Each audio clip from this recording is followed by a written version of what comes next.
The rustle of silk was the first sound to break the thick dawn in Constantinople. A soft, almost imperceptible brush that floated in the air like a secret. Following that delicate echo came the muffled voices of the eunuch guards on the other side of the door, a constant hum that vibrated against the walls and reminded everyone that there was no place for intimacy or innocence.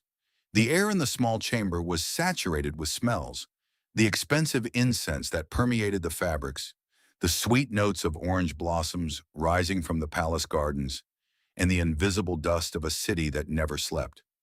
For some, those aromas were symbols of opulence. For the little girl waking up in a narrow bed, they were only the suffocating perfume of a gilded cage.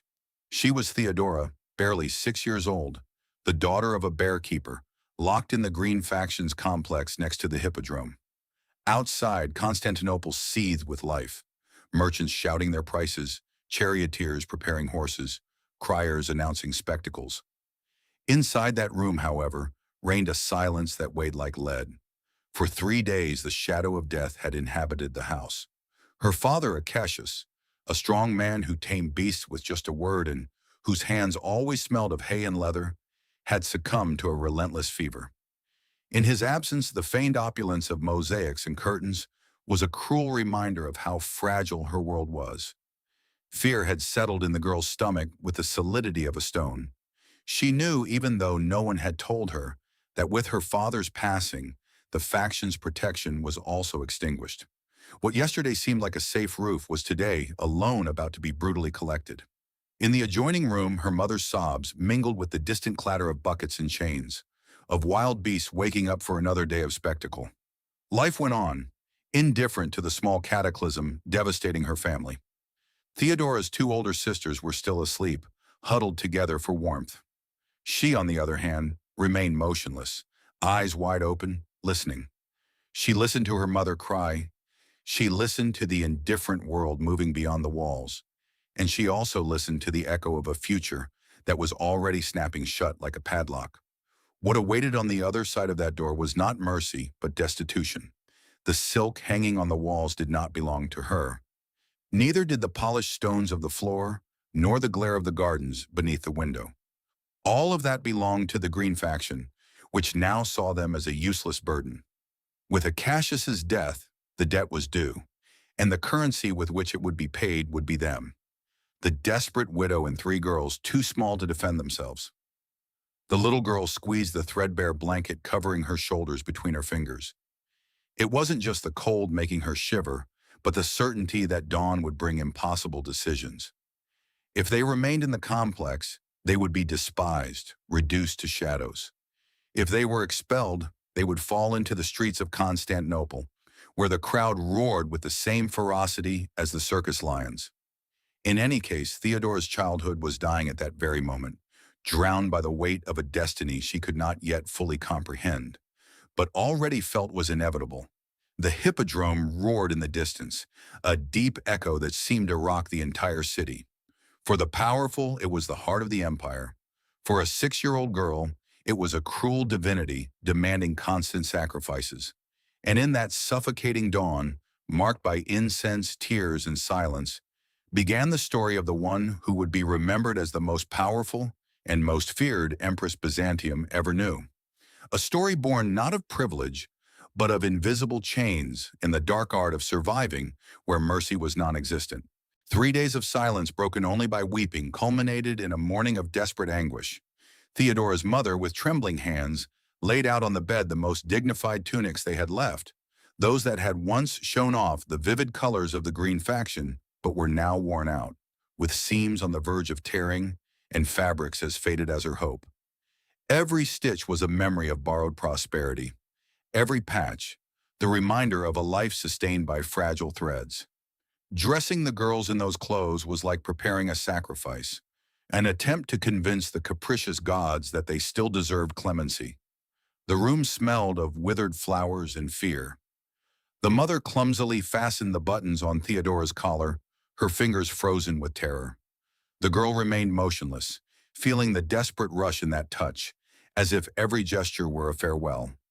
Her sisters were also dressed up, their faces pale and confused, not fully understanding the drama looming over them. Not a word was spoken, only a broken sigh escaped the mother's lips before gathering them like fragile lambs led to the altar. The walk through the complex's hallways was long and silent. The usual roar of the hippodrome, the bellowing of the animals, and the shouts of the charioteers seemed distant, muffled by the solemnity of what was about to happen. The family was led to a lavish hall where the leaders of the Green faction rested, reclining on cushions adorned with rings and silks. Light streamed through the high windows, illuminating dust particles floating like golden motes. But that glare failed to soften the darkness reigning in the men's hearts. With a broken voice, the mother stepped forward. The words tumbled out, mixing supplication and humiliation. She recalled her late husband's years of service, his firm hands with the beasts, the glory he had brought to the Greens. She begged not for charity, but for the possibility that one of her children might inherit the position, that the family could continue with a minimum wage, just enough not to be thrown into destitution. It was the last attempt at dignity amidst despair. The men listened without hearing her. Their faces remained impassive, almost bored, as if a widow's tears were an inconvenient noise interrupting their comfort. One toyed with his nails, another swirled the wine in his cup. The plea ended in a suffocating silence. Then, with a minimal gesture, barely a flick of the wrist, one of them condemned her. It was a slight motion, but with the weight of a death sentence. There was no place for them. A guard stepped forward, not to guide them, but to shove them roughly toward the exit. Left behind was neither compassion nor respect, only the sarcastic laughter of the powerful echoing in the hallway. That cruel echo accompanied them to the street, where the sunlight struck violently, as if wanting to burn away the last illusion of shelter. The dust of the road clung to their already worn tunics, sealing their fall from grace into abandonment. The mother stood motionless, dejected, her shoulders slumped under the weight of total defeat. But despair soon gave way to fierce resolve. Gripping Theodora's and her sister's hands tightly, she looked up toward the headquarters of the rival faction, the Blues. If the Greens had denied them everything, perhaps their enemies would find use in that misery. The march toward New Hope was a way of the cross through the hostile crowd of Constantinople. Shoves, looks of contempt, veiled insults. The city, which seemed a resplendent mosaic from afar, revealed its most ruthless face up close. The Blue Guards received them coldly, but not with indifference. Their calculating gaze was different. They did not see a helpless family, but pieces on a board. They were led to a somber room, lacking the ostentation of the Green Hall. There, a single man waited. He was the leader of the Blue faction, surrounded by scrolls and ledgers, his fingers laden with rings that gleamed under the lamplight. His eyes, gray and icy, scanned the mother and daughters, until they stopped on little Theodora. There were no words of compassion, only a slow and ruthless evaluation, like a merchant weighing the quality of merchandise. Finally, the man nodded. He would grant them a roof, bread, and protection, but the price was not written in coins. The price was eternal loyalty, a debt that could never be settled. For the mother, it was a relief so intense it made her sob with gratitude. For Theodora, it was the certainty that a new cage had just closed over her life. In that instant, the girl understood something that would mark her destiny. In Byzantium, survival was always bought with invisible chains. The leader of the Blues had kept his word. A roof, bread, and a place where they would not starve. But that security had a price written in sweat and submission. The destiny of Theodora and her sisters was not the study of letters or the instruction of scribes, but the harsh dust of the training courtyard behind the faction's complex. There were no classrooms there, only shouts. There were no books, only whips of discipline. The art they had to master was not rhetoric, but wild dance, impossible leaps, and a voice projected to the very last tier of the hippodrome. Theodora's body, still fragile as a child's, was transformed into an instrument. Day after day, she learned to hold exhausting postures, to bend her back as if she had no bones, to perform spins that drew exclamations of surprise even from seasoned masters.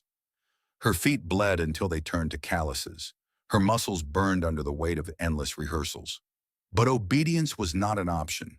Surviving depended on becoming a spectacle. The hippodrome was her new deity. It roared like an unstable god, generous one day, cruel the next. The crowd filling the stands became the absolute judge.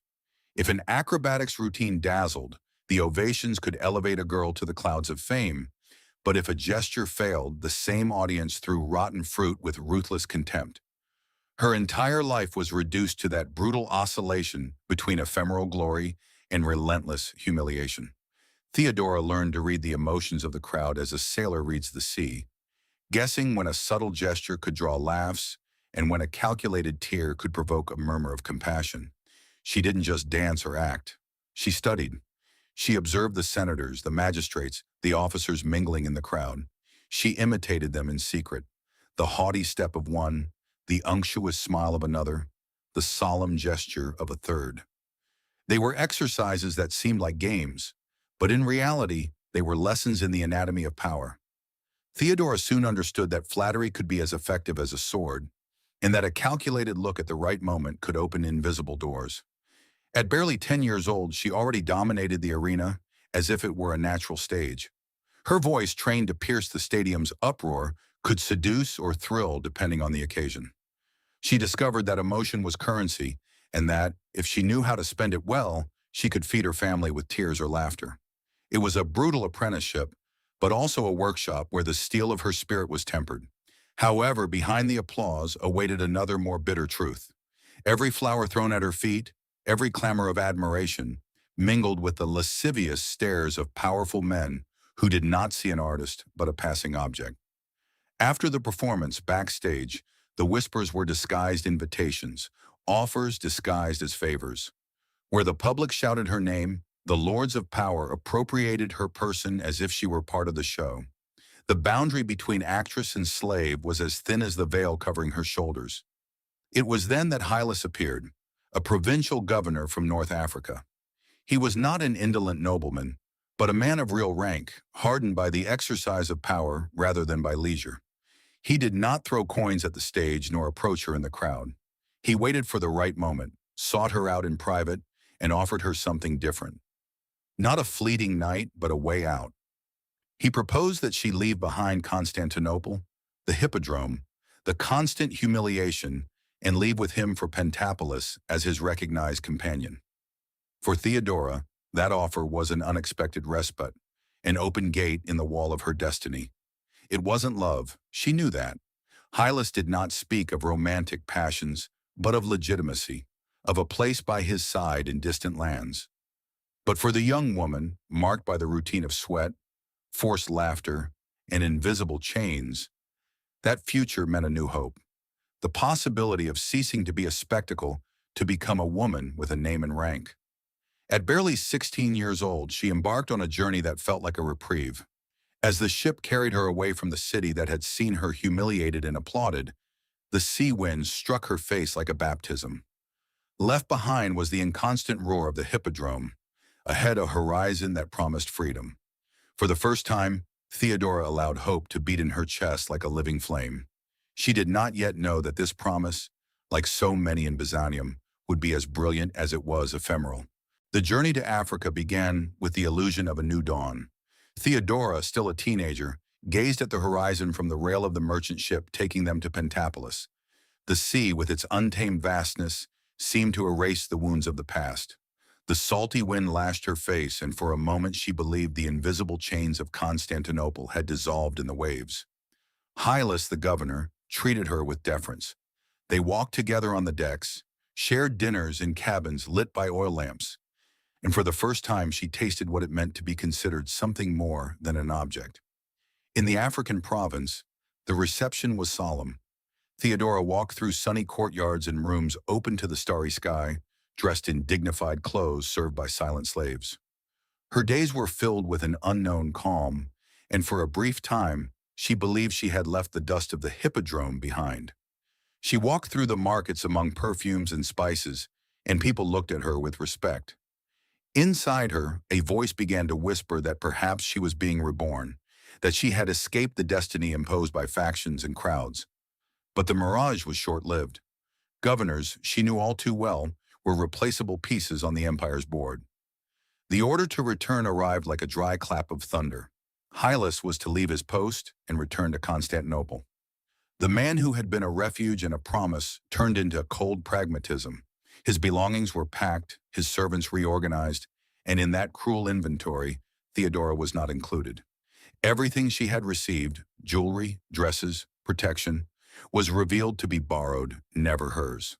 He left her at the port of Alexandria with the same indifference with which one discards an empty cup. There she remained, alone, under the scorching Egyptian sun, surrounded by a strange bustle and languages she barely understood. Hunger began to gnaw at her insides more harshly than any public contempt. The skills she had cultivated in the arena, the measured smile, the perfect tear, the bewitching dance, were now her only currency. In streets full of merchants, priests, and beggars, she became a wandering ghost. She sought bread at stalls closing at dusk, learned which alleys offered shade and which temples gave charity. Every day was a duel against invisibility. In that drift, she arrived at a small chapel hidden in a corner of the city. It was a refuge for monophysites, persecuted Christians who proclaimed the single divine nature of Christ in constant tension with official orthodoxy. Theodora did not enter seeking faith, but bread and water. But inside she found something more than nourishment. The cool air of the temple contrasted with the burning street, and the patriarch's words resonated like strange music. He spoke of a Christ who had suffered, who had been despised and abandoned, a God who did not reign from gold, but from pain. Those phrases pierced her spirit like sweet thorns. They did not speak of a distant mercy, but of a shared pain. Theodora, who had known abandonment in Constantinople, humiliation in Pentapolis, and hunger in Alexandria, heard for the first time a discourse that gave meaning to her misfortune. There she was not a discarded actress or an abandoned concubine. She was a soul that could be understood and redeemed. The conversion was neither gentle nor poetic, but ardent and calculated. She did not abandon her intelligence or her cunning. On the contrary, she redirected them. She offered her services as a scribe, a messenger, a discreet ear. The theater she had learned in the hippodrome transformed into a penitent's mask. She spun wool, knelt in silence, and behind that facade she learned the secrets of religious power. She discovered that councils moved emperors, that heresies could change politics as much as wars, that the church was a second empire made of whispers and decrees. In the fire of faith, her ambition was tempered anew. If survival had guided her before, now a deeper vision guided her, to achieve a power that no one could snatch from her on a dock or in a theater. The hunger of Alexandria became a hunger for influence, and in that desert, she found the seed of the woman who would return to Constantinople, not as a victim, but as a strategist. When she finally embarked on her return, she was no longer the naive girl who had left with illusions. The sea beat against her face once more, but this time it did not offer freedom, but a challenge. She had absorbed the hardest lesson, that to survive, one had to transform over and over again, without breaking. The young woman who stepped off onto the docks of the Golden Horn was no longer the actress or the abandoned lover, but a woman forged by betrayal, by faith, and by the conviction that her destiny lay at the very top of the empire. The empire did not know it yet, but Theodora would never again be a mere spectator of its history.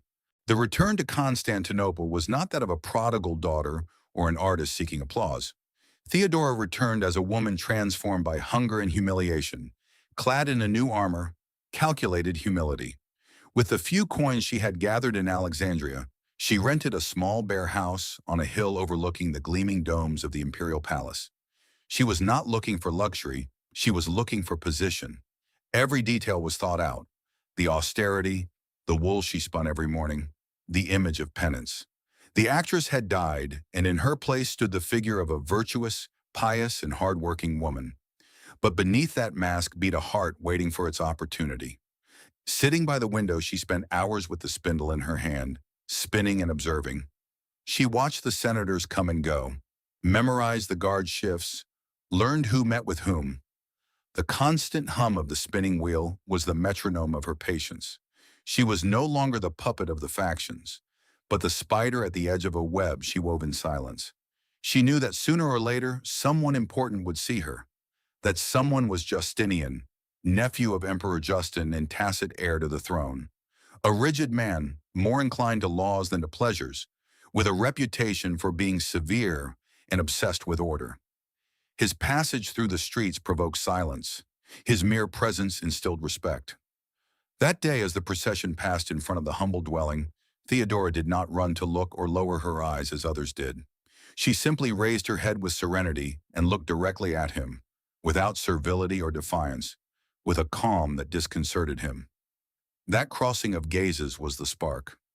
Justinian was not used to being looked at in that way, without fear, without servile calculation, but with an intelligence that evaluated, that measured. He stopped. The retinue behind him hesitated, surprised, and in that instant, Theodora spoke. It was not a plea or a compliment, but a comment on a recent law. With a firm and clear voice, she questioned the practical consequences of that edict. Her words were not those of a library scholar, but of someone who understood how laws affected the poorest, women, the invisible. The emperor's nephew listened, at first with bewilderment and then with fascination. Never had a woman, much less one presenting herself as a spinner, dared to debate a legal point with him. She did not recite quotes, she presented arguments, and she did so with impeccable logic. Justinian, who had spent his life immersed in Roman codes, suddenly discovered an unexpected reflection of his own mind in that woman. That day began an obsession. Justinian frequently visited that street, always under formal pretexts. He saw Theodora like someone seeking a secret book, a mirror where his intellect found an answer. She, with cunning, did not offer herself in haste. Every conversation was measured. Every opinion was a hook. She knew she was conquering him not with beauty, but with the only thing he truly revered, intelligence. But there was an insurmountable obstacle. Roman law forbade any man of senatorial rank from marrying an actress or a prostitute. That law, in force since the time of Augustus, was the wall separating Justinian from the woman who had ignited in him a passion unlike any other. For the aristocrats, that prohibition was a shield preserving the purity of their class. For Justinian, it was an absurd affront, an impediment that had to fall. The emperor's nephew, accustomed to dissecting laws like a surgeon, deployed all his capability. He convinced scribes and jurists that the rule was a contradiction within the Roman legal body itself. He argued that the greatness of the empire lay in the emperor's will, and that if the sovereign could decide on wars and treaties, he could also reform permitted unions. He did not present the issue as a personal whim, but as a political necessity, a gesture of clemency and modernization. The pressure reached the imperial chambers. Emperor Justin, elderly and increasingly dependent on his nephew, ended up yielding. In the year 525, the law was revoked. The people listened in disbelief to the announcement. By imperial decree, the prohibition was annulled, opening the possibility for a woman with a past as an actress to become the legitimate wife of a senator. The edict was baptized in whispers as Theodora's law. For her, that was not just a marriage license. It was proof that she had transformed her life into a cornerstone of history. What were once chains now became stepping stones to the throne. Justinian had not only surrendered to her wit, he had brought the entire empire to its knees to erase the stain of her past. In that instant, Theodora understood that her ambition had found the perfect tool, a man willing to mold the laws of the world so she could reign by his side. The ceremony in the great church of the Holy Apostles was enveloped in an air so thick with incense and chants that it was almost unbreathable. Beneath the vaults gleaming with mosaics, among marble columns and candlelight, Theodora awaited the moment her destiny would be sealed. At her side, Justinian maintained the solemn composure of an imperial heir, but she felt, like a secret fire beneath her skin, the gazes of the senators and aristocrats piercing her with hatred. To them, she was still the bearkeeper's daughter, the actress from the hippodrome, the woman who had dared to intrude upon a world reserved for ancient lineages. When the patriarch lifted the jeweled crown and placed it upon her head, Theodora did not shrink beneath its weight. On the contrary, she raised her chin, letting the diadem press against her temples as a reminder that every jewel encrusted within it was a battle won. The murmurs of disdain from the powerful were drowned out by the liturgical chants, and in that instant she was proclaimed Augusta, Empress of the Eastern Roman Empire. She, the girl who had once begged for bread, now shared the throne of the world. However, the empire would soon test the strength of that crown.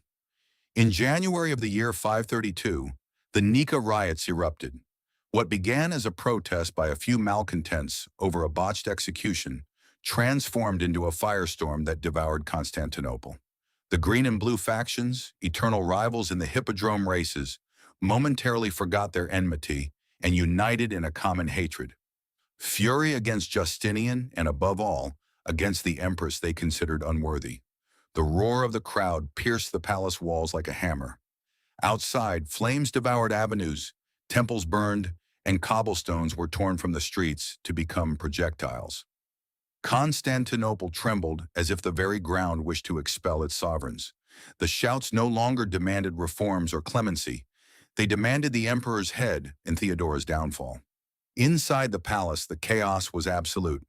Advisors and generals begged Justinian to flee, to board the royal ships and escape to a safe exile. It was, they said, the only way to save his life. The emperor, overwhelmed, hesitated. His shoulders seemed to slump under the weight of responsibility, his lips trembling with the fear of losing everything he had built. In his eyes there was a glimpse of defeat. It was then that Theodora stood up. The former actress, the penitent of Alexandria, the strategist who had silently woven her web, now stood tall with an icy calm. Her voice, firm and clear, cut through the heavy air like a sword. She spoke of the imperial purple not as a garment of luxury, but as a burial shroud. "Purple makes the noblest shroud," she said with a chilling serenity. To flee, she explained, would mean living as beggars in foreign courts, reduced to shadows without honor. To die on the throne, however, was to achieve eternity. The words spoken with that absolute certainty that springs from the abyss resonated with everyone. Silence fell over the room. Even the hardened generals were captivated by that relentless logic. Justinian looked at her, and the spark of command ignited once more in his eyes. There was no room for flight. They had to fight. The order was swift, brutal, and definitive. The imperial armies, led by Belisarius and Mundus, sealed the exits of the hippodrome where the crowd was celebrating their rebellion. The rebels, who moments before had been shouting for a new emperor, were trapped like prey in a stone cage. What followed was not a battle, but a massacre. Roman swords fell time and time again, reaping lives with the ruthless efficiency of a war machine. The dust of the hippodrome, the stage of Theodora's childhood, mixed with the blood of 30,000 men and women. By dawn, the empire was blanketed in an atrocious silence. The rebellion had been crushed with the blunt force of terror. The throne, which had trembled on the edge of the abyss, had been consolidated upon a mountain of corpses. And the figure that emerged from that bloodbath was not only Justinian's, but Theodora's, the empress who had instilled the decisive courage. From that day on, no one ever underestimated her again.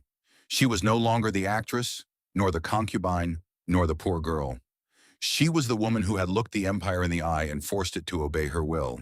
The silence that followed the massacre at the hippodrome was not peace, but fear. Constantinople, still steeped in the smell of smoke and blood, understood that the imperial couple would not be overthrown. Justinian ruled with the force of law, but Theodora ruled with something deeper, the memory of her own pain turned into a weapon. She never forgot what she had suffered as a child, the hunger, the humiliation, the abandonment.